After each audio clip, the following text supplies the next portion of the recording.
नमत्तोन्यदितिमे निश्चिता मतिः जयांचे केले स्मरण होय सकळ विद्यांचे अधिकरण तेची वंदू श्रीचरण श्री गुरूंचे तै नमस्कारुणी आता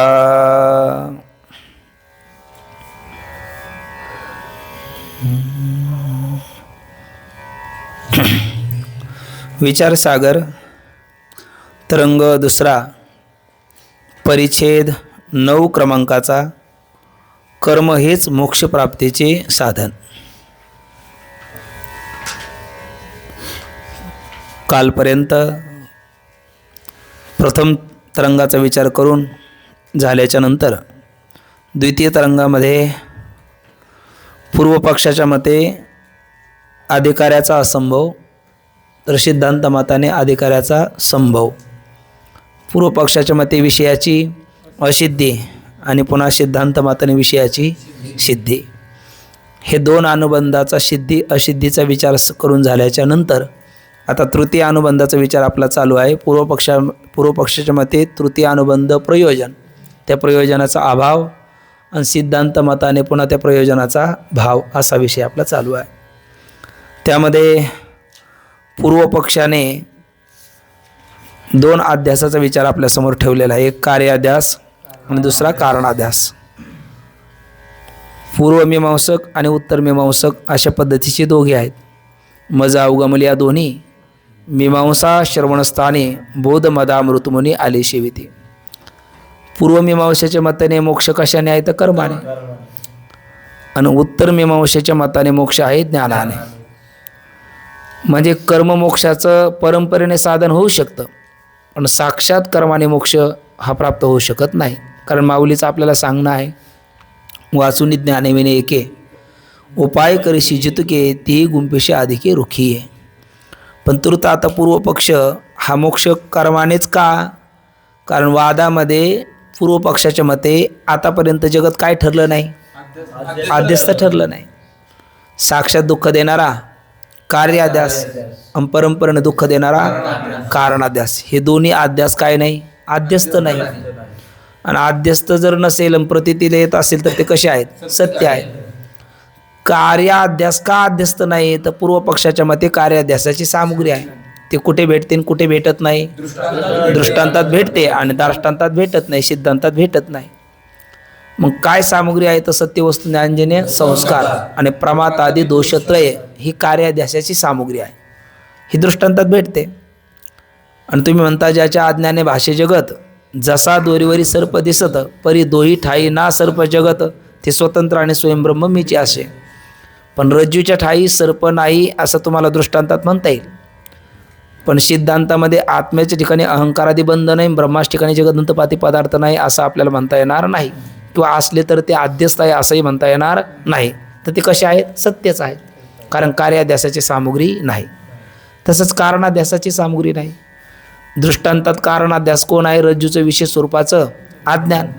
तसं सिद्धांतामध्ये कारणाध्यास कोण आहे, ब्रह्म किंवा आत्म्याचं अज्ञान म्हणजेच अविद्या आणि माया हा एक प्रकारचा कारणाध्यास आहे, आणि दिसणारं जगत अहंकारादी बंध हा कार्याध्यास आहे।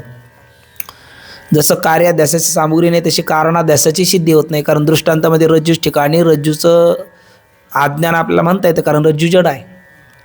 पण आत्मा ब्रह्म हे ज्ञानरूप असल्यामुळे त्याचा अज्ञान आपल्याला म्हणता येत नाही, तो कारणाध्यासाची सिद्धी होत नाही। पुन्हा आत्म्याचं कोणतं ज्ञान कोणतं अज्ञान, सामान्य ज्ञान आणि विशेष अज्ञान, आणि ते कशाला कारण आहे म्हटले, अध्यासाला। त्याला कारणाध्यास म्हणावं, दिसणाऱ्याला कार्याध्यास म्हणावं, पण असंही आपल्याला म्हणता येणार नाही, कारण तुमचा आत्मा कसा आहे तर निर्विशेष सत्सामान्य आहे।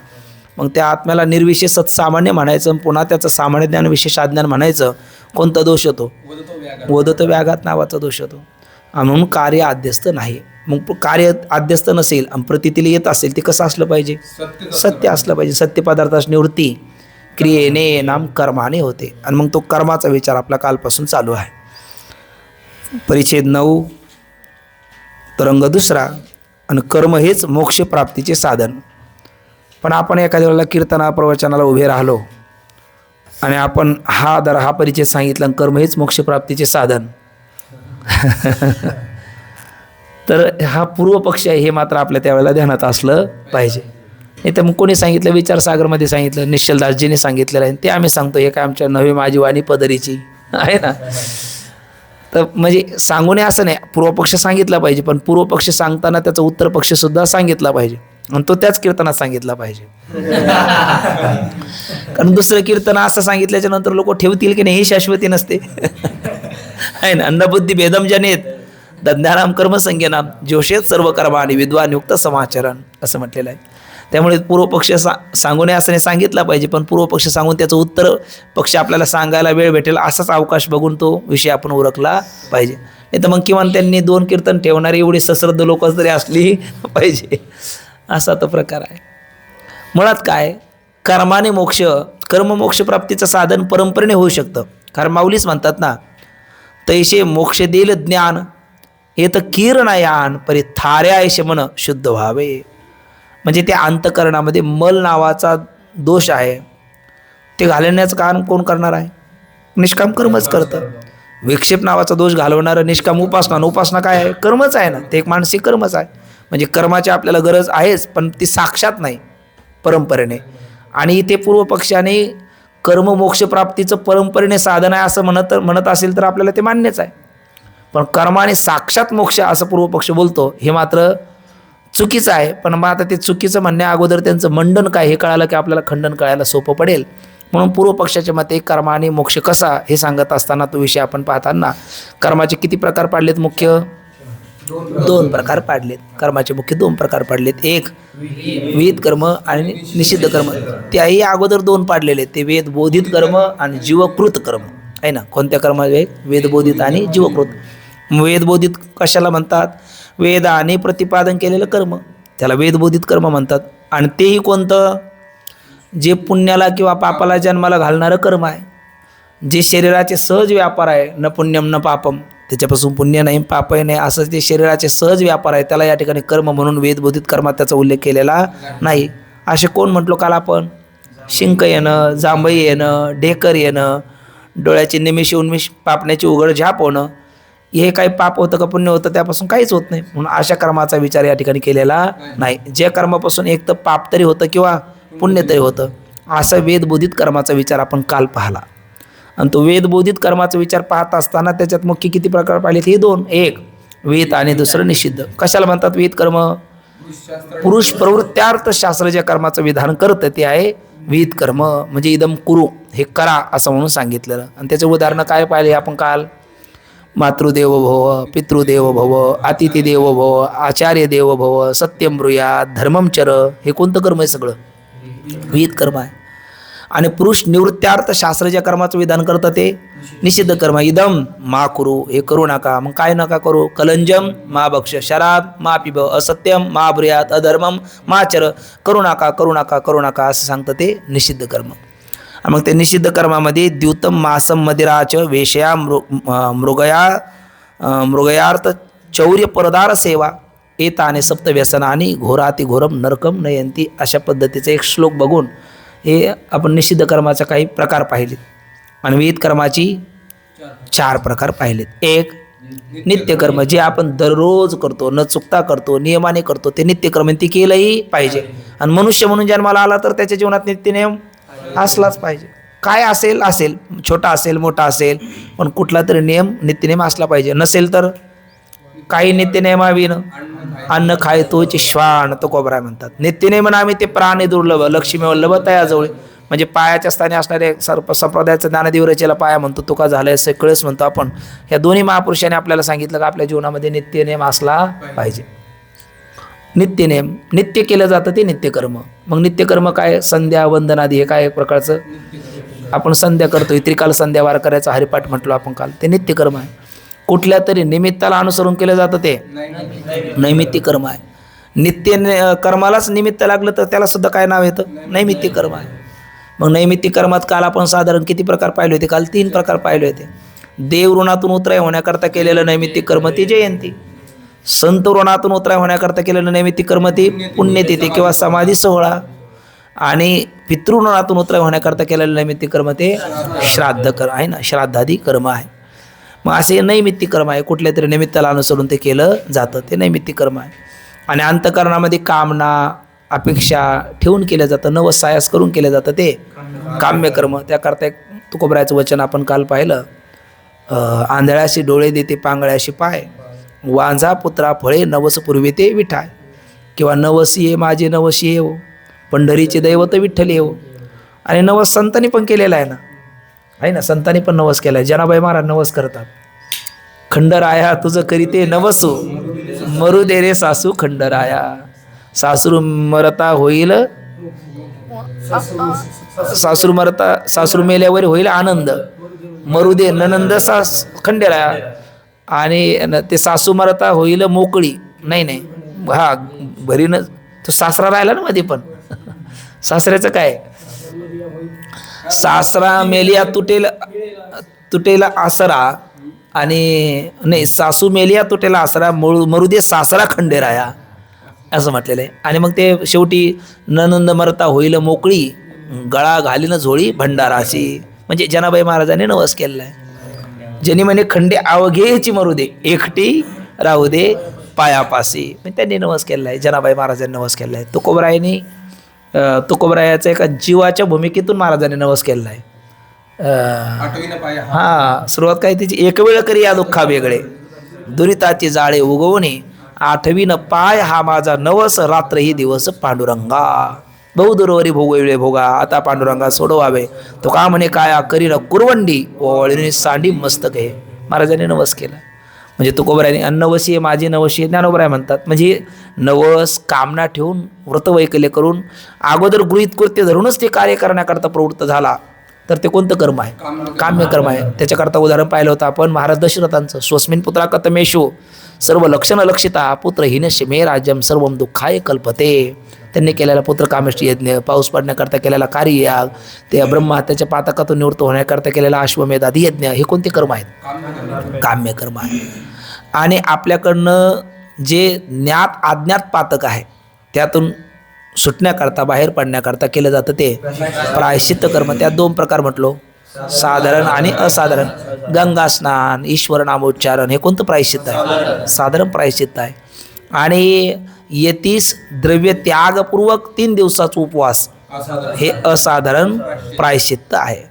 बरं, गंगा स्नान ईश्वर नामोच्चारण हे नित्यकर्म आहे का नैमित्तिक कर्म आहे का प्रायश्चित्त कर्म आहे? ते नित्यकर्मातही होऊ शकतं, नैमित्तिक कर्मातही होऊ शकतं, आणि ते प्रायश्चित्त कर्मही होऊ शकतं, पुन्हा काम्यकर्मही होऊ शकतं. का कामना ठेवून केलं तर काम्यकर्म, आणि कामना न ठेवता केलं तर ते आहे ना नित्य केलं तर नित्यनैमित्तिक आहे ना, नित्य केलं तर नित्यकर्म, आणि कधीतरी अवसाच्या पुन्हाला कधी केलं तर मग नैमित्तिक कर्म, आणि कामना ठेवून केलं तर काम्यकर्म, आणि अज्ञात पातकातून सुटण्याकरता केलं तर प्रायश्चित्त कर्म. अशा पद्धतीचा त्याचा विचार आपल्याला करता येतो. असा हा कर्माचा विचार काल आपण साधारण पाहून झाल्याच्या नंतर आता पुढे हा सगळा कोणत्या कर्माचा झाला विचार, वेदबोधित कर्माचा विचार आहे ना. वेदबोधित विहित कर्माच्या 4 प्रकार आपण पाहिलेत. वेदबोधित विहित कर्माचा हा एक प्रकारचा विचार झाला, ठीक ना. आणि आता काय करतात, इथून पुढे जीवकृत कर्माचा विचार ग्रंथकार पंडित साधू निश्चलदासजी आपल्यासमोर ठेवतात. ते जीवकृत कर्मामध्ये 3 प्रकार आहे. एक आहे संचित, 2 आहे प्रारब्ध, आणि 3 आहे क्रियामान. आता संचित कशाला म्हणतात, प्रारब्ध कशाला म्हणतात, आणि क्रियामान कशाला म्हणतात? आपले दक्षिण काशी पैठणवासी शांतीब्रह्मनाथ बाबा ओव्या जर आपल्याला आठवल्या पाठ असल्या तर सांगा, मला आशय फक्त माहिती आहे डोळ्यासमोरचा. तर नाथबाबांनी इतकं सोपं हे सांगितलं आपल्याला, संचित प्रारब्ध क्रियामान कर्म.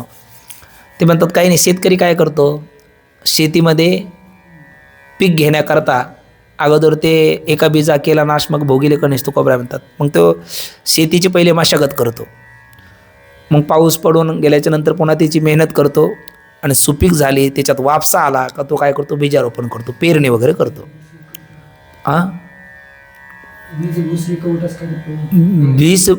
भूसबीजी एकवट, उपनेतर आहे घनवट, उडे ते फलकट कळू आले, अशा हा ते काढल्याच्या नंतरचा समजा विचार माऊलीची ओवी आणि नाथबाबाच्या ओव्या आहेत अशा. तर मग तो शेतीत पहिले पेरणी करतो, पेरणी केल्याच्या नंतर त्याचं काय होतं, त्या पेरणी करून लगेच काढायला जाऊ चालत नाही, त्याची पुन्हा निगा राखावी लागते. ते तण वगैरे काढावं लागतं, त्याच्यात फवारणी करावी लागते, हे सगळं करणं. मग ते एक कर्म आहे. म्हणजे तोच नाथबाबा म्हणतात तोच ब्रह्माही होतो, तोच विष्णूही होतो, तोच महेशही होतो, शेतकरीच. तो ब्रह्मा कधी झाला? पेरणी केली ना तो ब्रह्मदेव झाला. बाकी त्याची निगा राखली त्यावेळेला विष्णू झाला, पालन केलं ना, आणि ते काढलं त्यावेळेला तो शंकर झाला. म्हणजे ब्रह्मा विष्णू महेश आपणही होतो. मग एक ईश्वराला सुद्धा रजोगुण प्रधान, सत्वगुण प्रधान, तमोगुण प्रधान उपाधी लागली का त्या संज्ञा येतात. मग ज्या वेळेला आपण ते आता हे सगळं प्रकरण बघा, तो ते शेतीत पेरलं, एका बीजाचे 1000 दाणे झाले, आणि मग ते काढून ते हालेर उपनेर भागाभागातले शब्द आहे ते काढून घरी आणून त्याचे काय करतो, रास घालतो किंवा तप्पे लावतो. तर ते गोडाऊन पद्धतीने जे साठवलेलं आहे ना त्यालाही ते म्हणायचं संचित. त्याला काय म्हणायचं? संचित. आणि मग प्रारब्ध कोणतं? तर त्याच्यातलं घरी खाण्याकरता तो काय सगळेच एकदा काढत नाही, त्याच्यातलं एखादं पोतं बाजूला काढतं. एक पोतं त्यातलं एक गोण पोतं म्हणा ते बाहेर काढलं तर त्याला म्हणायचं प्रारब्ध. आणि मग क्रियामान कशाला म्हणायचं? त्याच्यातलंच थोडंसं एखाद्या डब्यामध्ये ते दळण वगैरे करून ते दळून आणलं जातं आणि त्याची भाकरी करून ताटामध्ये घेतली आणि तो कृष्णार्पण वगैरे ब्रह्मार्पण झाल्याच्या नंतर खायला सुरुवात केली का त्याला क्रियामान म्हणायचं. इतकं नाथबाबाने ते सोपं सांगितलं. नाही, नाथबाबाचं सांगितलेलं मी ते सांगतो. करतोय ना तो सध्याला, खातो ना, ते क्रियामान आहे. एक पोतं काढलं ते प्रारब्ध आहे, आणि साठवलेलं गोडाऊन पद्धतीचं ते संचित आहे. ठीक ना? असं साठवलेलं काय म्हणायचं? संचित. त्यातलं एक पोतं काढलं ते प्रारब्ध, आणि हल्ली वर्तमान काळात करतो ते क्रियामान. म्हणजे 3 काळानुसार सुद्धा विभागणी करता येतात. भूतकाळातला आहे ते संचित आहे, भविष्यकाळात भोगायला प्रआब्ध प्रारब्ध, भोगायला येणार आहे, आलेलं आहे आणि पुढेही येणार आहे ते प्रारब्ध, आणि हल्ली वर्तमान काळात करतो ते क्रियामान. म्हणून एक गोड वचन आहे, केले ते क्रियामान, झाले ते संचित म्हण. प्रारब्ध जाण उर्वरित उरले ते. आता इथे काय केलं? हे 3 काळ दाखवले. झाले ते, केले ते क्रियामान, म्हणजे केले म्हणजे करतोय ते क्रियामान आहे. झाले ते संचित म्हण. प्रारब्ध जाण उर्वरित उरले ते, जे पुढे भोगायला उरलेलं आहे त्याला काय म्हणायचं? प्रारब्ध. मग आता हे कर्मामध्ये असं आहे की संचित जे आहे ना, वेदांतामध्ये संगती याची अशी लावली जाते का संचित ज्ञान अग्नीने दग्ध होतं. क्रियमान असंगत्व बोधामुळे त्याला लागत नाही, आणि प्रारब्ध तो काय करतो? भोगून संपवतो. अशी आपल्या वेदांतातली संगती आहे. पण आता इथे मोक्ष कशाने सांगायचा? पूर्वमीमांसकाला कर्माने मोक्ष सांगायचा. मग तो कर्माने मोक्ष सांगत असताना पहिले कर्माचे, वेदबोधित कर्माचे त्यांनी किती प्रकार पाडलेत? विहित कर्मात 4 प्रकार पाडलेत. आणि हा विचार कोणा करताय? मुमुक्षू करताय. म्हणजे त्यांनी कर्माच्याच द्वारा त्याला मुक्ती ज्याला अपेक्षित आहे त्या मुमुक्षू करता हा विचार चालू आहे. तर आपल्याला वेदबोधित कर्माचा विचार कळाला, आणि जीवकृत कर्माचा विचार एकदा कळून घेतला का यातलं मुमुक्षूने काय करावं आणि कोणतं करू नये म्हणजे त्याला कर्माने मुक्ती होईल असा विचार पूर्वपक्ष सांगतो. त्यातलं साधारण संचित म्हणजे आपल्याला कळालं, क्रियामानही कळालं आणि प्रारब्धही कळालं. आणि तुकोबराय म्हणतात काय? प्रारब्ध क्रियामान भक्ता संचित नाही जाण, अवघा देवची झाला पाही भरोनिया अंतर्बाही. पण तुकोबरायचे बोलणं ज्ञानाच्या भूमिकेतलं आहे. आणि इथं पूर्वमीमांसक हे 3 पद्धतीचं कर्मानेच माऊलीची ओवी आहे. कर्मची कर्मबद्धता, मुमुक्षू सोडविले पंडसुता, जैसा रसरीती मरता राखेला विषय. पण तिथेही ज्ञानोबराय ज्ञानाच्या भूमिकेतून बोलतात, आणि हा पूर्वमीमांसक मात्र कर्माच्याच द्वाराचं मुक्ती सांगतो. तर त्यातलं संचित म्हणजे काय, क्रियामान म्हणजे काय, आपलं प्रारब्ध म्हणजे काय आणि क्रियामान म्हणजे काय, त्यातला एक साधारण आशय आपण बघितला. आता इथे ग्रंथकार काय बोलतात ते आपण पाहू आणि त्यानुसार पुढचा विषय पाहू.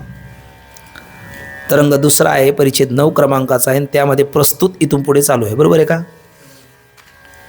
प्रस्तुतपर्यंत काल आपण वाचलेलं आहे ना, तिथून पुढचं आपण वाचूया. म्हणजे दुसरा परिच्छेद त्यातला. प्रस्तुत शरीरात राहिलेलं आहे. हा, वा वा वा वा, छान छान. हा बरोबर. मग काल आपण शेवटी बोललो होतो. आणखी बघा आता. तर मुमुक्षुने आता हे पहिले जीवकृत कर्माचा आपलं वेदबोधित कर्मापैकी किती प्रकार पाडले आहेत?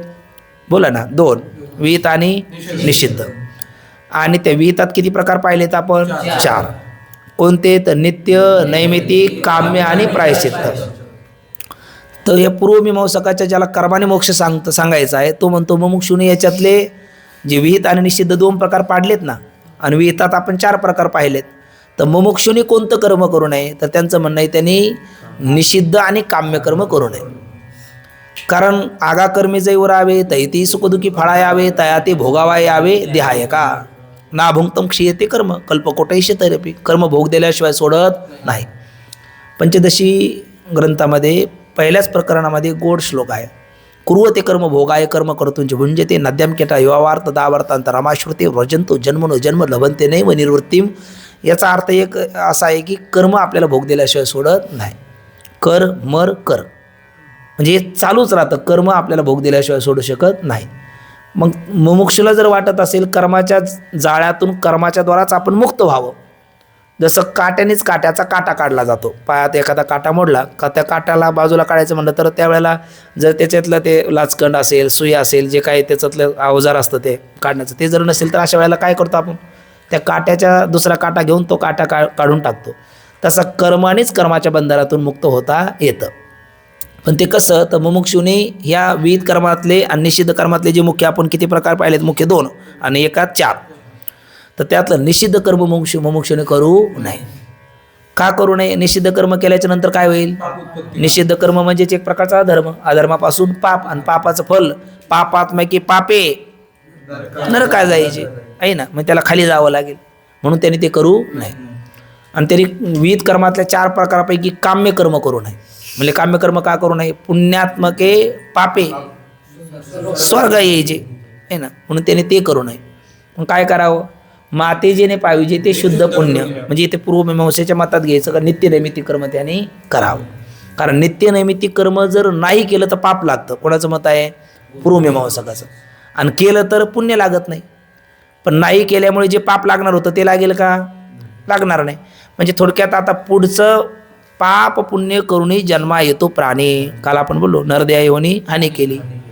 म्हणजे आपल्याला जन्माला येण्याचं भांडवल काय आपल्याकडे? पाप पुण्य आहे. म्हणजे पाप पुण्य आहे जन्म आहे, पाप पुण्य नाही जन्म नाही. बरोबर ना?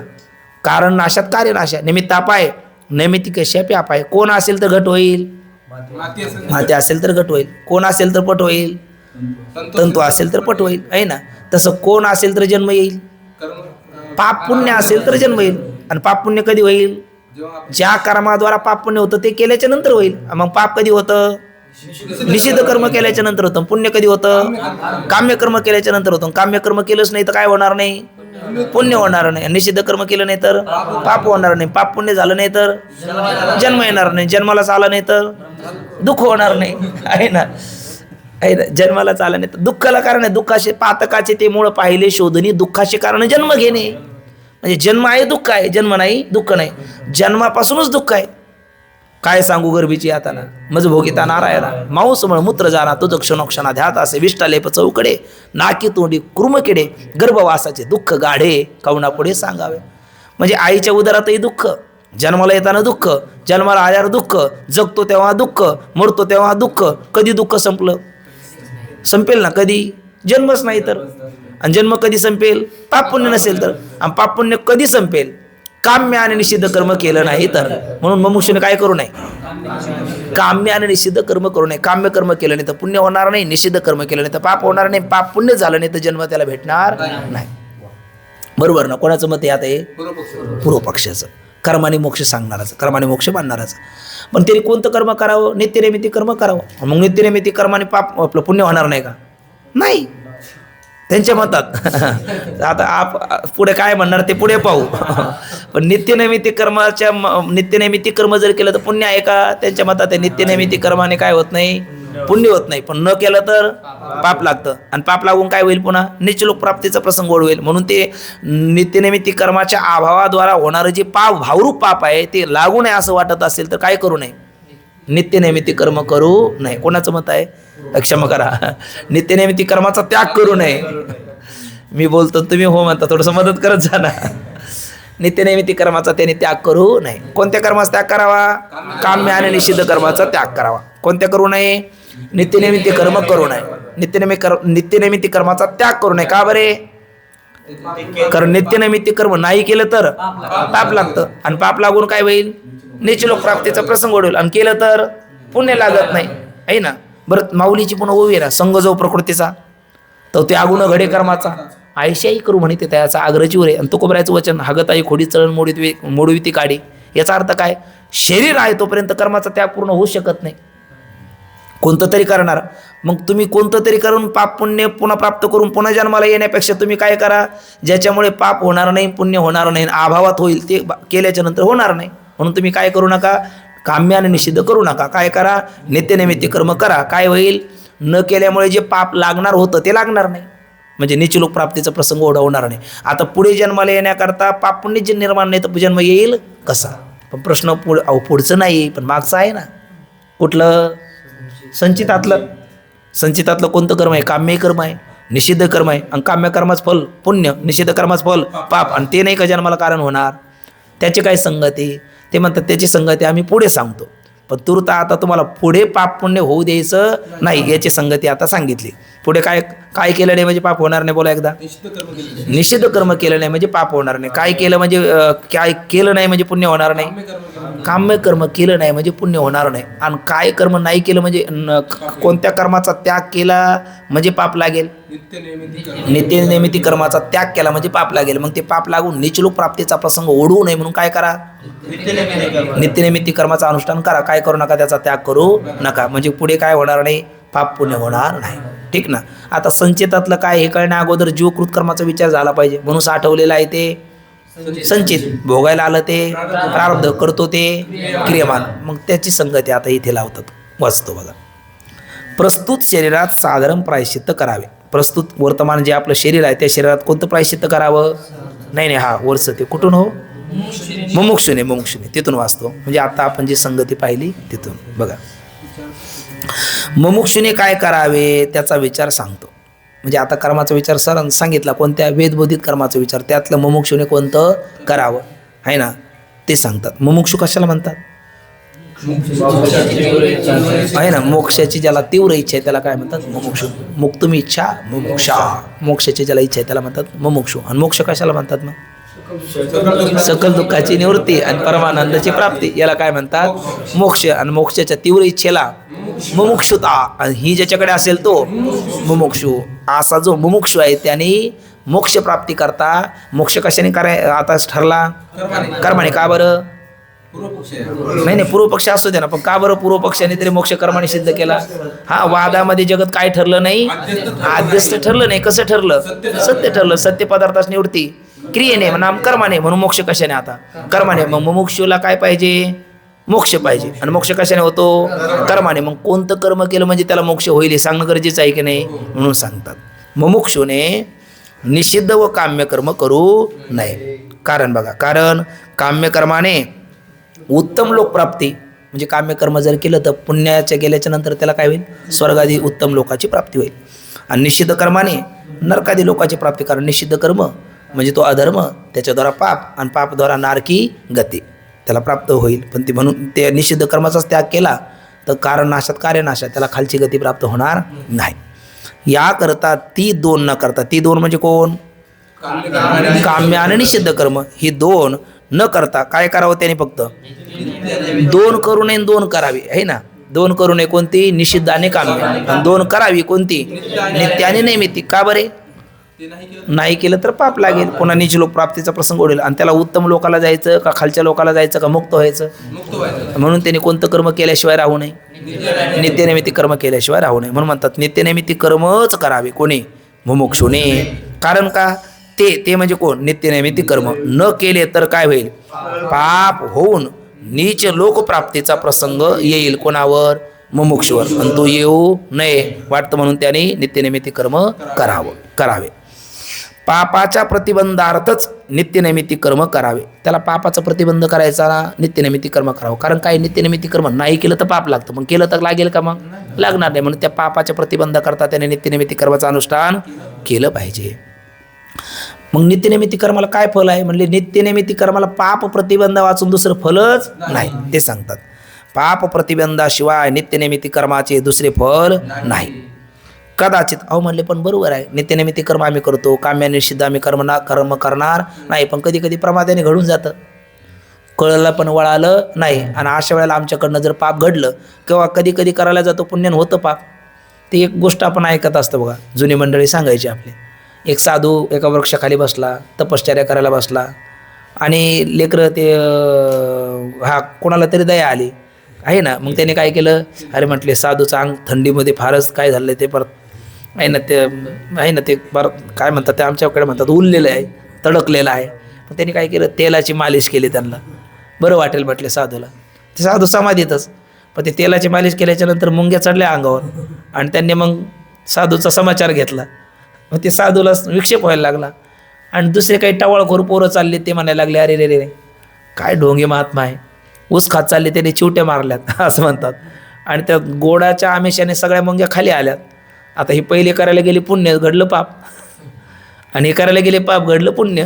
कारण ते त्रास त्यांना साधनेमध्ये विक्षेप होता तो झाला नाही ना. म्हणजे म्हणूनच काल आपण म्हटलो तस्मात् शास्त्रम प्रमाणात, किंवा इथेही बोलले कोणतं कर्म विहित कर्म आहे, कोणतं कर्म निषिद्ध कर्म हे आपण नाही ठरवायचं, त्याला प्रमाण कोण आहे, शास्त्र आहे. तस्मात् शास्त्रम प्रमाणन्ते कार्याकार्य व्यवस्थितो ज्ञात्वा शास्त्रविधानोक्तम कर्म कर्तुर विहरसि. म्हणून इथे मुमुक्षुने कोणते दोन करू नये, काम्य निषिद्ध करू नये, कोणते दोन केल्याशिवाय राहू नये, नित्यनेमित्ती कर्म करावं. कारण नित्यनेमित्ती कर्म नाही केलं तर काय होईल, पाप लागेल, पाप लागून निचलोक प्राप्तीचा प्रसंग ओढवेल आणि तो ओढवू नये. म्हणून नित्यनिमित्ती कर्म मुमुक्षुने करावे. ते न केले तर पाप होऊन निचलोक प्राप्तीचा प्रसंग येईल. पापाच्या बंधार्थच नित्यनिमित्ती कर्म करावे, कारण पाप प्रतिबंधाशिवाय नित्यनिमित्ती कर्माचे दुसरे फल नाही. पण इथे आता प्रश्न पडला का आम्हाला बऱ्याच वेळेला कळतं पण मनुष्याला वळत नाही. म्हणजे प्रमादाने आमच्याकडनं किंवा अज्ञात अवस्थेमध्ये, आता त्या लेकराने अज्ञात अवस्थेमध्ये केलं किंवा याने अज्ञातच घडलं ना ते तेलाची हे करणं ते साधूच्या शरीराला, ते काय पापाच्या उद्देशाने केलं का ते, पण आता घडून गेलं. मग काय करायचं, त्याच्याकरता साधारण प्रायश्चित्त करावं आहे ना. नकळत पाप घडलं तर त्याकरता साधारण प्रायश्चित्त करावं. आणि येतीने द्रव्य ग्रहण करावं का, करू नये. घडले गेलं मग काय करावं, द्रव्य त्यागपूर्वक 3 दिवसाचा उपवास. असं कोणतं प्रायश्चित्त घ्यावं, असाधारण प्रायश्चित्त घ्यावं. मांजर मारावी का, नाही. आणि मांजर मारण्याचा उद्देश होता का, नाही. पण फेकला तो कप, तो अवजड कप लागला त्याच्या मरुमस्तानी मेलं ते पटकन. मग काय करावं लागलं, गंगा स्नान आणि काशी विश्वेश्वराचा अभिषेक. कोणतं प्रायश्चित्त झालं ते, असाधारण प्रायश्चित्त. म्हणजे ज्ञात पातका करता असाधारण प्रायश्चित्त आणि अज्ञात पातका करता साधारण प्रायश्चित्त. हे कोणी करावं, मुमुक्षुनी सुद्धा करावं. पण कधी, जर त्याच्याकडनं ज्ञात पातक घडलं तर मग त्याच्याकरता असाधारण प्रायश्चित्त करावं. आणि अज्ञात घडत असेल तर त्याकरता साधारण प्रायश्चित्त नित्यनेम त्याचं चालूच आहे, त्याच्यात ते घडत आहे. किंवा मग असाधारण प्रायश्चित्त त्यांनी गंगा स्नान ईश्वर नामोच्चारण वगैरे करावं. म्हणून म्हणतात चुकून निषिद्ध कर्म घडले तर प्रायश्चित्त कर्म करावे. कोणते, ज्ञात अज्ञात पातका करता साधारण असाधारण प्रायश्चित्त कर्म त्यांनी करावे. प्रायश्चित्त कर्मामध्ये 2 प्रकार तेच सांगतात, साधारण आणि असाधारण असे 2 प्रकारचे आहेत. मग साधारण प्रायश्चित्त म्हणजे काय ना असाधारण प्रायश्चित्त म्हणजे काय, आपल्या हातून अमुक एक पातक झाल्याचे समजले, म्हणजे आपल्याला ते कळालेलं आहे. मग कळालं मग कोणतं झालं ते ज्ञात पातक. तर त्याच पातकाची निवृत्ती करण्याकरिता जे विधान शास्त्राने केले असेल ते कोणतं आहे. जसं संन्यासाला कळालं की नाही द्रव्य घेतलेलं, मग घेतलेलं कळालं हे ज्ञात पातक झालं का अज्ञात झालं, नाही कळालं म्हणून मग ज्ञात पातक झालं. आणि मग त्यातून सुटण्याकरता काय केलं पाहिजे, द्रव्य त्यागपूर्वक 3 दिवसाचा उपवास. मग हे कोणतं प्रायश्चित्त झालं, असाधारण प्रायश्चित्त झालं. असाधारण प्रायश्चित्त म्हणावे. जसे तेच सांगतात, जसे यती म्हणजे संन्यासी, यतीस द्रव्य त्यागपूर्वक 3 दिवसाचा उपवास हे प्रायश्चित्त कोणते आहे, द्रव्य ग्रहणाबद्दल आहे. आणि ते कोणते आहे तर असाधारण प्रायश्चित्त होय. पण मग आता हे साधारण असाधारण प्रायश्चित्त विचार तर आपल्या लक्षात आला. पण मग मुमुक्षू करता हा विचार जर चालला असेल तर मुमुक्षूच्या जीवनातील पुढचा प्रतिबंध झाला. आता पुढे काय होणार नाही, पाप पुण्य होणार नाही. का होणार नाही, तो निषिद्ध कर्म करणार नाही म्हणून पाप होणार नाही, काम्य कर्म करणार नाही म्हणून पुण्य होणार नाही, नित्यनिमित्ती कर्माचा तो त्याग करणार नाही म्हणून त्याच्या अभावामध्ये जे पाप होणार होतं तेही होणार नाही. आणि प्रमादाने जर त्याच्याकडनं ज्ञात अज्ञात पातक घडलं तर त्याकरता तो साधारण प्रायश्चित्त करणार, म्हणजे पुढे पाप पुण्याची उत्पत्ती होणार नाही. पण मागचं जे आहे त्याची संगती काय, तर त्याकरता अगोदर संचित प्रारब्ध क्रियामान म्हणजे हे जीवकृत कर्म कोणतं आहे ते अगोदर सांगताना बोलतात. आपण आशय बघितला, पंक्ती बघूया. प्रस्तुत शरीरात म्हणजे वर्तमान देहात साधारण प्रायश्चित्त करावे म्हणून सांगितले आहे. ते का करायचे व त्याचे फल काय हे आम्ही सांगणार आहोत. साधारण प्रायश्चित्त का करावं, कारण अज्ञात पातक आहे ते कोणतं आहे, कधी घडलं, कसं घडलं, काही आपल्याला माहिती नाही. पण आपण रोज नामस्मरण करत राहिलो तर नामसंकीर्तन साधन पाहिजे सोपे. जळतील पापे जन्मांतरीचे आहे ना. जेवढी या नामाची शक्ती नाथबाबा म्हणतात तेवढे पाप नाही त्रिजगती, नामापाशी चारी मुक्ती जाण निश्चिंती विदेहा. तृणाग्नी मिळेल समरस झाले माऊली म्हणतात. तैसे नामे केले जपता हरी. म्हणजे असं जगात पापच नाही का जे नामापुढे टिकाव धरेल. त्यामुळे नामस्मरण आपण करत राहिलो तर काय होईल, आपल्या जीवनात कळत नकळत घडलेलं ज्ञात अज्ञात पातक ते काय होईल, जे आपल्याला नीच लोकांची प्राप्ती करून प्रतिबंध करणार होतं मुक्तीला, ते करणार नाही. म्हणून आपण गंगा स्नान शिवनामोचरणी साधन प्रायश्चित्त मुमुक्षुनी करत राहिलं पाहिजे. प्रस्तुत शरीरात साधन प्रायश्चित्त करावे म्हणून सांगितले आहे. ते का करावे, त्याचे फल काय हे सांगण्यापूर्वी कर्माची माहिती देणे थोडीशी आवश्यक आहे. आणि ती कोणती माहिती देणार, आता इथे पूर्वी सांगितली वेदबोधित कर्माची माहिती आणि आता सांगतात जीवकृत कर्माची माहिती. ती अशी, एक बघत नाही काय तुम्ही, हा मग असं बोला ना. एक संचित, दोन प्रारब्ध आणि तीन क्रियामान. हे काय म्हणजे काय परिचित विषय नाही असं काही नाही, पण एक सहज आपण सगळ्यांनी सक्रिय सहभाग असला पाहिजे ना. आहे ना, म्हणजे मग आपलं मन थोडंसं बाहेर जात नाही. नाही तर कधी कधी मन कधी बाहेर जाऊन येते तर कळतही नाही. आणि बोलत राहिलं काही मनुष्याचं मन काय होतं, जाग्यावर राहतं. कारण भक्तराजा अर्जुनासारखीची तक्रार आहे. चंचने मन कृष्ण प्रमाति बलवत दृढम तशाम निग्रहम म्हणणे वायुरीव सुदुष्करम. गोपाळाची तक्रार आहे, तुका म्हणे तू राख मनेरी, मग ते एरी आम्ही जाणू. आणि कानोबा राया तुकोबरायाचे बंधू ते म्हणतात काय काय करतो या म्हणा, परी न ऐके नारायणा, करू नये त्याची करी विवंचना, नेवपतना आदरले. असं असल्यामुळे ते मन जाग्यावर राहण्याकरता म्हणून आपलं विरंगुळा म्हणून बोलायचं. तर मग पहिलं तरी बोलत नाही संचित, दुसरं प्रारब्ध आणि तिसरं क्रियामान.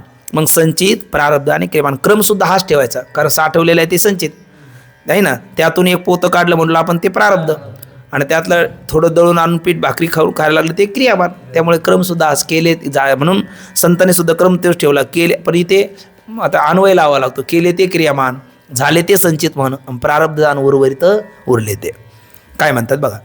मग त्यातलं पहिलं कोणतं, संचित. मग संचित म्हणजे कोणतं, संचित कर्माचा प्रकार कोणता, त्याचं ठळक अक्षरात लक्षण करतात.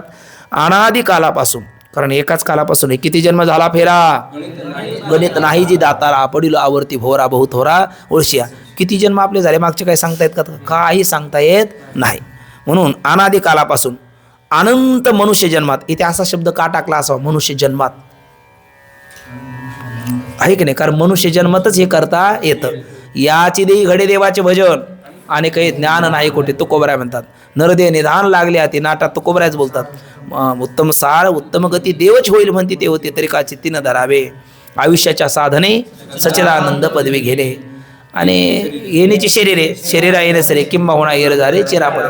म्हणजे सर्व संतांची एक वाक्यता आहे काय, याची देही याची डोळा बघू मुक्तीचा सोहळा. बरोबर आहे, म्हणजे याच देहात घडू शकतं, अन्य देहात नाही. आणि हे सांगण्याचं कारण हे पुढचं झालं.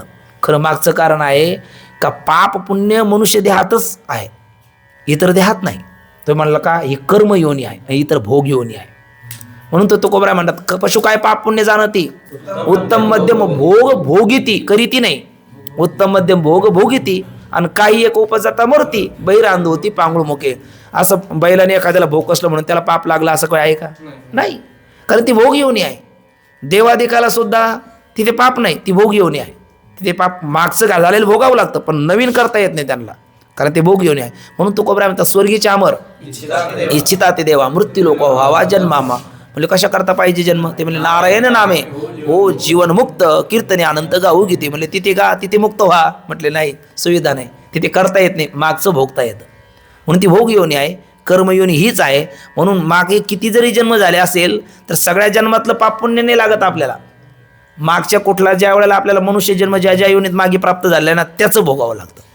आणि आता ही आपले शास्त्री बाबा म्हणत असतात बघा, मोकेकर शास्त्री बाबा, हे जंक्शन स्टेशन आहे म्हणतात, बाबाचा शब्द आहे ना, जंक्शन स्टेशन आहे. इथून गाडी कुठे पाठवायची, म्हणजे तिकडे पाठवायची का इकडे पाठवायची का आणखी कुठे पाठवायची ते तुम्ही ठरवा. म्हणजे हे जंक्शन स्टेशन आहे. इथून आपल्याला मुक्तही होता येतं, हजारो जन्माची पुढची तयारी करता येते, आणि हजारो जन्माला कारणीभूत असणार मागचं संचित तेही संपवता येतं याच देहात. अन्य देहात ही सुविधा नाही. म्हणून हे मागचं सांगताना सुद्धा मागच्या जे अनेक आपले मनुष्य जन्म जेव्हा केव्हा झाले असेल त्या जन्मात जे केलेलं असेल ते जे साठवलेलं आहे अजून भोगाला आलेलं नाही, त्याचं नाव संचित. त्याचं नाव काय, संचित म्हणजे साठवलेलं, ते सांगतात बघा. अनादी कालापासून अनंत मनुष्य जन्मात जी कर्मे केली, कशी केली, खाली टिप्पणी आहे, केली शब्दावर काय, देहात्मबुद्धीने केली. मनुष्य जन्मात सुद्धा कर्म केली पण देहात्मबुद्धीने नाही केली, तर ती कारणीभूत होईल का आपल्या सुखदुःखाला? नाही होत. माऊली म्हणतात तया करणे हातू घडू का त्रैलोक्याचा घातू, परी तेने केली मातू बोलू नये. का? यश नाहंकृतो भाव बुद्धी यश न लिप्यते हत्वापि सैमाल लोका न हंती न निबद्धते. आणि मग देहात्मबुद्धीने म्हणजेच मग माऊली तेही सांगतात कर्तृत्वाचा मधू कर्मफलाचा आस्वादू या दुहीचे नावे बंधू कर्माचा. की कर्तृत्व मद आणि फलाभिलास यांनी युक्त होऊन केलं ना ते बंधाला कारण होतं, आणि यातून मुक्त होऊन केलं का ते न केल्यात जमा आहे. म्हणून देहात्मबुद्धीने केलेलं भोगावं लागतं, देहात्मबुद्धीने न केलेलं ते भोगावं लागत नाही. बघा, अनादिकालापासून अनंत मनुष्य जन्मात जी कर्मे केली असतील आणि ज्या कर्माच्या फलभोगास आरंभ झाला नाही अशा कर्माच्या साठ्यास काय म्हणतात? संचित कर्म म्हणावे. आता नंबर 2 प्रारब्ध, त्याबद्दल बोलतात. त्या संचितातूनच ज्या कर्माच्या फलभोगास आरंभ होऊन वर्तमान शरीर प्राप्त झाले आहे त्या कर्मसमुदायास प्रारब्ध म्हणावे. म्हणून आपण काय म्हणलो, थप्पी लावलेले ते संचित आहे. नाथबाबा किती गोड बोलतात ना.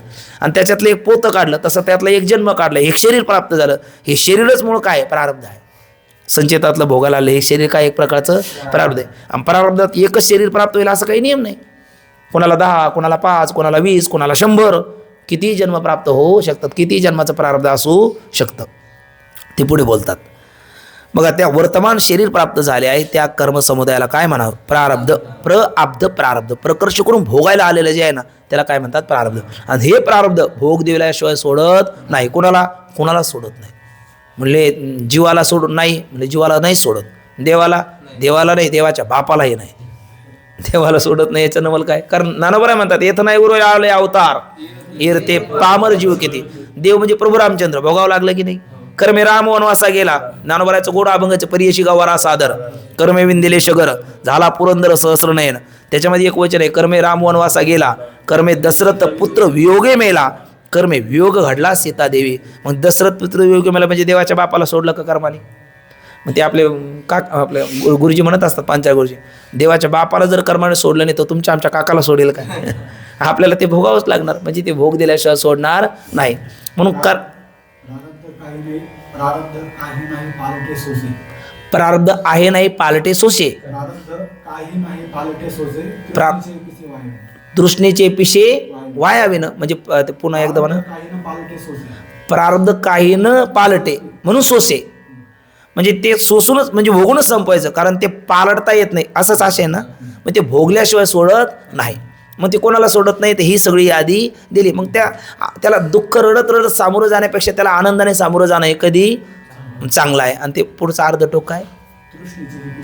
तृष्णेचे पिशे वायाविने. म्हणजे मी या कर्मातून प्रारब्ध न भोगता सोडावं, मी काहीतरी याच्यातून पळवाट काढेल अशी जर तृष्णा आपण केली तर ते वायाविने, व्यर्थ आहे. अनेका रुसाविने लगे भोवता आपल्या संचिता वाचून.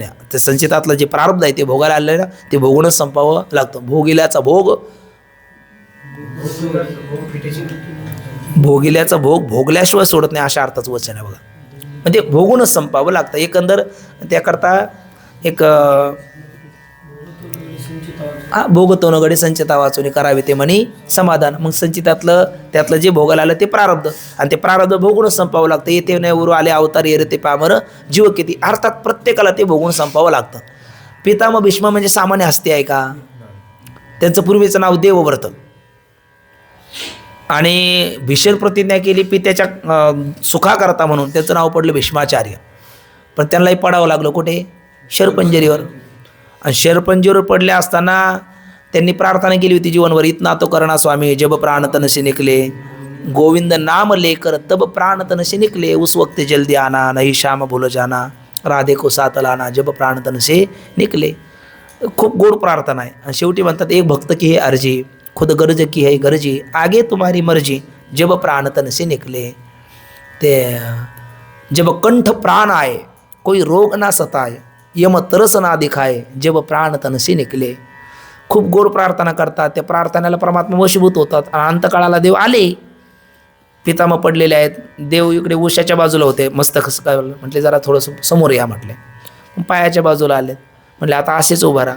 देवाला चिंता पडली, आता म्हातारा कुठपर्यंत उभा करतो कोणास ठाऊक, मला दुसरे काम आहेत. म्हटले देवा मी तुझा अंत नाही पाहणार, थोडक्यात पण आता उभा राहा.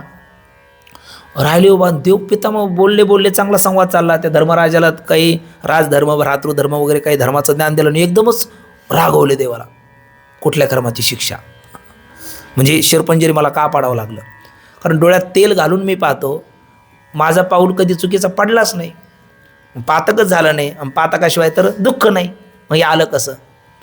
एवढी ही सुद्धा छाती लागते बरं का. मी माझ्या जीवनात पापच केलं नाही हे म्हणण्याकरता सामान्य ताकद नाही, तेवढं कर्म चोख केलं पाहिजे. स्वानंद सुखनिवासी गुरुनाम गुरु सद्गुरू चौक महाराज ते नाशिकच्या कुंभमेळ्यात का काय म्हटलं, नाशिकला त्या ज्या काय तर्पणादी विधी करायचा होता, पाणी घेतलं आणि ते म्हणा पाप होम पाप कर्म हा. म्हणले भटुकड्या कुणाला सांगतोस पाप होम पाप कर्म? या पट्ट्याने पाप केलंच नाही तर मी संकल्प सोडू कसा? काय निधड्या छातीचे होते महाराज. हा हे तसं जो ते पितामह भीष्म म्हणतात, मी कुठल्या जन्मात पापच केलं नाही. म्हटले देवा कसं मला हे सांगतो तू? हे बरं केल्याशिवाय तर भोगायला भेटत नाही. तर भगवान परमात्मा म्हणतात बरोबर आहे, तुमची उपाधी कोणती? आपल्या मागं जेवून गेलं, कल्पना अविद्यतेने झाला जीव, माय उपाधी शिव बोली जेते. जीवाची उपाधी कोणती मग? अविद्या आहे ना. आणि परमात्म्याची उपाधी माया. मग माया असल्यामुळे तो कसा? सर्वज्ञ. आणि जीवाची उपाधी अविद्या असल्यामुळे अल्पज्ञ. आला अल्पज्ञ म्हणूनच कालची भाजी लवकर आज आठवत नाही, आठवली तरी एक आठवते दोन सुटतात, असं होतं की नाही? मग असा जीव अल्पज्ञ आहे. पण त्यात काही महापुरुष असतात त्यांना भरपूर आठवतं, काही जन्माचं सुद्धा आठवतं. बहिणाबाई महाराजांनी बघा त्यांचं पूर्वी जन्माचं काही कितीतरी जन्माचा वृत्तांत सांगितलेला आहे. पण मग सगळंच आठवेलं असं नाही ना. शेवटी काही जरी झालं, किती तिच्यात परिष्कार केला तर अविद्या उपाधी आहे ना, त्यामुळे ती काय करणार? ते अविद्याचा स्वभाव आहे, ते त्याला पारतंत्र्य देणारच. मग पितामह भीष्माला म्हणतात, तुमची उपाधी जर अविद्या आहे आणि तुम्हाला कळतं मी जीवनात काही पापच केलं नाही, तर माझी उपाधी तर माया आहे, मी तर सर्वज्ञ आहे. मुंगी के पाव में घुंगरू बजे सो भी भगवान सुनता आहे, असा मी आहे. मग मला कळत नाही का तुम्ही पाप केलेलं नाही, तरी तुम्हाला शिरपंजरी पाडावं लागलं. मग असं तुम्हाला का कळायला लागलं? पुन्हा जे तुम्हाला कळतं ते मला कळत नाही. भगवान श्रीकृष्ण बोलतात, असं तुम्हाला का कळायला लागलं? म्हटले देवा म्हणजे नेमकं म्हणायचं काय? म्हणले काहीच नाही, केल्याशिवाय भोगायला येत नाही. म्हणले पण देवा मी नाही केलं ना. म्हटले या जन्मात नाही केलं नाही. म्हणले त्याच्याही मागच्या नाही केलं, पण मागे कुठंतरी केलं, मग ते दाखवा. म्हटले देवा. तर देव आता करतो सामर्थ्य संपन्नच आहे. परमात्म्याने तो मागचा लाईव्ह असणारा तो घडलेला प्रसंग त्यांना दाखवला. कोणाला? पितामह भीष्माला. ते राजकुमार असतात, मी वैत्य बाबाच्या मुखातून ऐकलेलं आहे. युवराज असतात, घोड्यावर अश्वावर आरूढ होऊन प्रवास करत असतात. पांदीचा रस्ता आहे, एक कुंपण आहे, ते कुंपणावर एक सरडा आहे. त्याच्याकडे त्यांनी बघितलं, बघतोस काय मुजरा कर. कोणाला? रामकृष्ण हरी. मी ऐका हे बघा, तुम्ही महाराजांकडे नका बघू, जसं तुम्ही माझ्याकडे बघता मी तुमच्याकडे बघतो, असं एक कल्पना करा. एक असं बोलायला लागलेत कोण? पितामह त्या सरड्याला बोलायला लागले, बाबा जे हरी कर, मला नमस्कार कर. आता सरडा आहे ना हो, सरड्याला काय करणार? ते मुखाची बिचारायला त्याला काय करणार? पण हे पितामह ते पुन्हा तर म्हणाले, अरे मला तू नमस्कार कर, नाही तर मी तुला शिक्षा देईल. ते त्याला कळालंच नाही. पण आता तुम्हाला पितामहासारखं कोण असं कसं घडलं? आता घडलं कसं घडलं मला माहिती नाही, मी ऐकलेलं सांगतो. मग रागवलेत ते राजकुमार रागवलेत आणि त्यांनी त्याला बाणाच्या टोकावर घेतला आणि असा झोकला. ते सरड्या तो काट्याच्या कुंपणावर पडला, त्याच्या अंगात काटे बसले आणि मग काय थोडंफार काय 4-10 मिनटं ते राहिलं, तडपडून तो जीव मेल्याच्या नंतर परमात्म्याने सांगितले त्या कर्माची शिक्षा आहे. म्हटले तुम्हाला शिरपंजरी पडावं लागलं. पितामह भीष्म म्हटलं, देवा ठीक आहे, पण तो कशावर पाडला? मी त्याला कशावर टाकला? काट्यावर टाकला. मग मला काटे नाही झालं तर फार झालं तर काय व्हावं? ते चांबार चपलीमध्ये खेळ ठोकतात तसे खेळ असावे, किंवा ते भिंतीला मारले जातात तसे तरी असावे. हे बाण आहेत ना म्हटले देवा, पूर्ण नखशिकांत, शरीराची फार गाळण झाली. हे कसं? इतकं क्रूर, इतके निर्दय कसे? देव म्हणतात, एक तर जैसे ज्याचे कर्म तैसे फल देतो ईश्वर आहे. मी कर्म सापेक्ष फल जाता, याच्यात माझा कुठलाही गुन्हा नाही. बरं नाही केलं तर ते वैषम्य नैर्घृण्य 2 दोष येतील. त्यामुळे मला ज्याची कर्माची शिक्षा त्याला भोगावी लागते. पण मग इतकं कठोर कसे देवा? म्हणले मी कठोर नाही, मी तर दयाळू आहे, कनवाळू आहे, कृपाळू आहे. मग हे काय? म्हणले मी कृपा त्याच्याकरताच केली का तुम्हाला पुन्हा जन्म नको. कर्ममध्ये राहिलं तर मग ते पुन्हा जन्माला कारण ठरतं. म्हणून काय केलं? ते काय चक्रवाढ व्याज वगैरे असेल त्या सहित दिलं. म्हटले या जन्मात भोगून मोकळे व्हा, पुढे मुक्त व्हा माझ्या स्वरूपात तुम्हाला प्राप्त होण्याकरता. मग पितामह भीष्मासारख्याला सुद्धा हे कर्म सोडत नाही. मग ते आपल्यासारख्याला सोडेल कसं? म्हणजे कर्मही भोगूनच संपावं लागतं. आणि असं असल्यामुळे ते कोणतं कर्म? चालू विषय प्रारब्ध कर्म. कोणतं कर्म आहे? प्रारब्ध कर्म. ते प्रारब्ध कर्म भोगून संपवलं. त्याच्याकरता ते मांडव्य ऋषीचे अनेक प्रसंग आहे. अनेक ते परियशी गवारा सादर तोच अभंग पहा. अनेक दाखले भगवान ज्ञानोबराने आपल्याला त्याकरता दिलेले आहे. म्हणजे वर्तमान शरीर प्राप्त होऊन त्या कर्मा समुदायाला, आपल्या वर्तमान शरीरात आपल्याला जे प्राप्त झाले ते कर्म समुदायाला काय म्हणावं?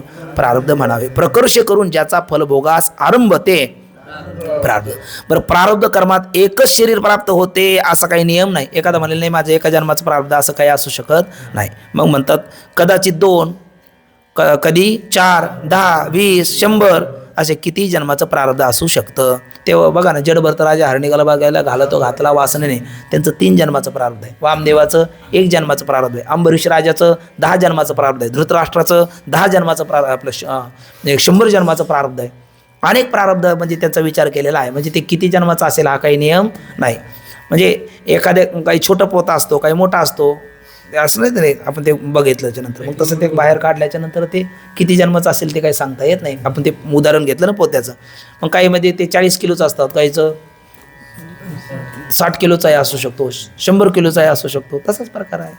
म्हणून कदाचित 2, 4, 10, 20, 100ही जन्म देणारे प्रारब्ध कर्म असू शकेल. ती सर्व शरीरे मनुष्याचीच येतील असा काही नियम नाही. पण एक आहे, मनुष्य जन्मात स्वातंत्र्य आहे. मनुष्य जन्मामध्ये भोगताही येतं आणि करताही येतं. आणि इतर जन्मामध्ये भोगताच येतं, करता येत नाही. कारण इतर, आपण आत्ताच म्हणलो, इतर योनी कोणती योनी आहे? भोग योनी आहे. आणि मनुष्य ही कर्मप्रधान योनी आहे. म्हणून म्हणतात ती शरीरे सर्व मनुष्याचीच येतील असा काही नियम नाही. एक मात्र आहे, काय? मनुष्य शरीरातच विहित निषिद्ध कर्मे करून पाप पुण्याची उत्पत्ती होते. म्हणजे इतर तुम्ही चतुष्पाद योनी आहेत, आहे ना, षटपाद आहे, पाय नसणारी सर्पादी योनी आहेत, तर त्याच्यामध्ये ते भोग योनी आहेत, ते करता येत नाही. या योनीत आपण करू शकतो. ती सर्व शरीरे मनुष्याचीच येतील असा काही नियम नाही. मात्र मनुष्य शरीरातच विहित निषिद्ध कर्मे करून आपल्याला काय करता येतं? पाप पुण्याची उत्पत्ती करता येते. कशी ती? त्याच्याकरता उदाहरण देतात, आपल्याला सगळ्याला कळेल असं एक उदाहरण देतात. 1-2-3 मिनटं. जोंधळ्याचा 1 दाणा पेरला असता त्यापासून अनंत दाणे उत्पन्न होतात. जोंधळ्याचा म्हणजे ज्वारीचा. एका बीजाला केला नाश मग भोगिले कनिश म्हणतात ना, तो कोबरा आहे. 1 दाणा ज्वारीचा आपण जर जमिनीत टाकला तर त्याला अनंत दाणे येतात. काही काही ताटाला तर एक ताटाला 4-4 कणसं लागतात. आपण ते ज्वारीचं बघा, त्याला अनंत दाणे उत्पन्न होतात. जोंधळ्याचा 1 दाणा पेरला असता त्यापासून अनंत दाणे उत्पन्न होतात. त्याप्रमाणे एका मनुष्य जन्मात घडणाऱ्या कर्मात बरे वाईट अनंत जन्म देण्याचे काय असते? सामर्थ्य असते. असो, हा विचार कशाकरता सांगितला आम्ही? तर प्रारब्ध कर्माचा नाश त्याच्या कशाने होतो? फलभोगानेच होतो. भोगल्या वाचून कर्माचा नाश होत नाही. कोणत्या? प्रारब्ध कर्माचा नाश कशाने होतो? भोगानेच होतो. म्हणून म्हणतात ना भुंक्तम क्षीयते कर्म कल्पकोटै शतैरपी. प्रारब्ध कर्माना भोगादेव क्षय, असं म्हटलेलं आहे. प्रारब्ध कर्म भोगूनच संपावं लागतं. अन्य प्रायश्चित्तादी कोणत्याही उपायाने होत नाही, म्हणजे त्याचा नाश होत नाही. प्रारब्ध कर्माचा संचितातलं जे कर्म असेल ना, त्याचा प्रायश्चित्तादी उपायाने आपण संपवू शकतो. निषिद्ध कर्म असेल प्रायश्चित्तादी उपायाने संपवू शकतो. मग प्रारब्ध कर्म असेल त्याला प्रायश्चित्तादी उपाय चालत नाही. त्याला कसं संपवावं लागतं? भोगूनच संपावं लागतं.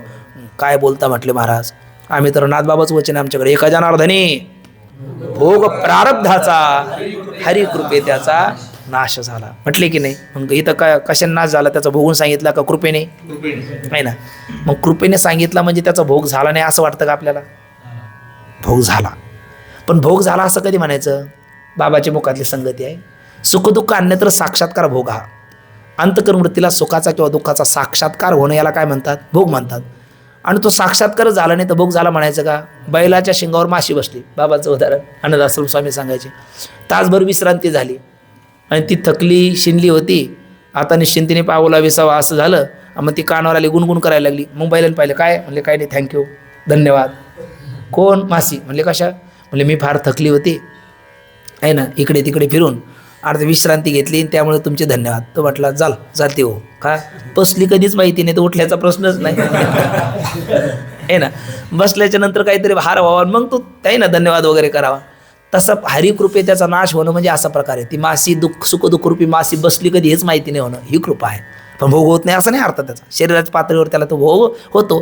किंवा अगदी जवळ बघा, आपल्याला चोरही चिरफाड करतो, डॉक्टरही चिरफाड करतात.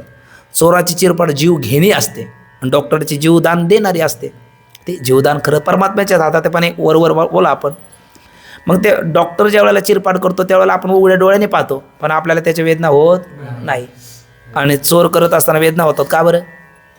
भूल दिलेली असते आणि ते भुलीच्या वेळेला ते त्याच्यामुळे जाणवत नाही. तसं परमात्मा नामाची एक भूल असते, परमात्म्याची कृपेची एक भूल असते. आणि त्या कृपेच्या भुलीने भुलल्याच्या नंतर म्हणजे त्या आनंदात असल्याच्या नंतर तो भोग त्याला जाणवत नाही. कुत्ता जाने और चमडी जाने, कबीरदासजीचे उद्गार आहे ना. ते म्हणतात अहो भजन आता तरी बंद करा, माग बघा. ते म्हणजे कुत्ता जाने और चमडी जाने, हा म्हणतो हमारे राम का भजन जाने. हे आहे ती भजनाची एक ना. ते हे बघा ना आपले मोतीराम बाबा, ते काय किडे पडले तर ते काढायचे, खाव बेटा ये तुम्हारा हे माल आहे. असे बरेच महापुरुष आहे ना. ते हे कारण का ते मग ते जाणीव न होणं ही हरीची कृपा आहे. पण शरीर पातळीवर भोग होत नाही का? शरीर पातळी होतो, पण भोग झाला असं कधी म्हणायचं त्याची जाणीव होत नाही. आणि भक्तीच्या प्रांतातली पुन्हा संगती झाली, इथे कर्माच्या प्रांतातला हा विचार चालला, तर प्रारब्ध कर्म मात्र ते भोगून संपवावं लागतं. आणि रामरायाने प्रभू रामचंद्राने यांनी सुद्धा ते भोगून संपवलं नाही का? भोगून संपावं लागलं. म्हणजे प्रारब्ध कर्माचा नाश कशाने होतो?